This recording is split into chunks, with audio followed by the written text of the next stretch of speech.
Hello welcome to keep TV. నేను మీ anchor Fatima. AP రాజకీయాల్లో పెను సంచలనం జరగబోతోంది. వైఎస్ విజయమ్మ తిరిగి వైసీపీలోకి రాబోతున్నారంట. తన కొడుకు రాజకీయ భవిష్యత్ కోసం ఆమె మళ్ళీ పార్టీలోకి వస్తున్నారని తెలుస్తోంది. ఏ తల్లి కూడా తన కొడుకు కష్టాల్లో ఉంటే చూడదు కదా, అందుకే విజయమ్మ ఈ నిర్ణయం తీసుకుందని అంటున్నారు. ఇప్పుడు ఏపీలో వైసీపీ పరిస్థితి దారుణంగా ఉంది. బలమైన కూటమిని ఎదుర్కోవాలంటే ఇప్పుడు వైసీపీకి మరింత బలం కావాలి. ఆ బలమే ఇప్పుడు విజయమ్మ ద్వారా పార్టీకి దొరుకుతోంది. దాంతో ఒక్కడిగా పోరాడుతున్న జగన్ కు విజయమ్మ రూపంలో అండ దొరికింది. ఇన్ని రోజులు తల్లినే పార్టీ నుంచి పంపించేశాడంటూ కూటమి చేసిన ప్రచారానికి జగన్ ఈ విధంగా చెక్ పెట్టే అవకాశం ఉంటుంది. ఇక విజయమ్మ ఇప్పటికే పార్టీలోని పెద్దలను ఫోన్లు చేసి మాట్లాడిందట. పార్టీలో అందరూ యాక్టివ్ గా ఉండాలని, తాను వస్తున్నానంటూ సంకేతాలు పంపింది.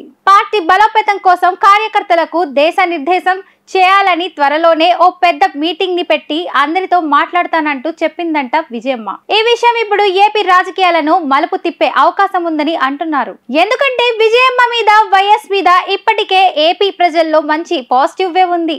ఇన్ని రోజులు విజయమ్మ వైసీపీలో లేకపోవడంతో వైఎస్ అభిమానులు కూడా ఒకంత నిరాశలోనే ఉన్నారు. కానీ ఇప్పుడు విజయమ్మ రావడంతో జగన్ కు ఊరట పెరుగుతోంది. ఆయన రాజకీయాలు మరింత దూకుడుగా ఉండే అవకాశాలు కూడా ఉంటాయి. కొడుకుకు అండగా తల్లి విజయమ్మ కొత్త రాజకీయాలతో ముందుకు వెళ్తారని అంటున్నారు. విజయమ్మకు ఇతర పార్టీలోని పెద్ద లీడర్లతో కూడా సన్నిహిత్యం ఉంది కాబట్టి ఆమె చెబితే ఇతర పార్టీ నేతలు కూడా వైసీపీ కండువాలు కప్పుకునే ఛాన్స్ ఉందని అంటున్నారు. పార్టీలో నుంచి ఒకరిని కూడా వెళ్లనీయకుండా మరింత బలోపేతం చేయడం కోసం విజయమ్మ తీసుకున్న నిర్ణయం వైసీపీలో ఫుల్ జోష్ ను నింపేసింది. మరి విజయమ్మ రాక వైసీపీకి పూర్వవైభవం తెస్తుందా లేదా వేచి చూడాలి.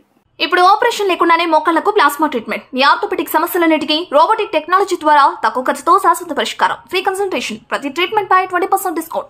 ఈ ఆఫర్ కొద్ది రోజులు మాత్రమే. త్వరపడండి. V9 hospitals 9281465842.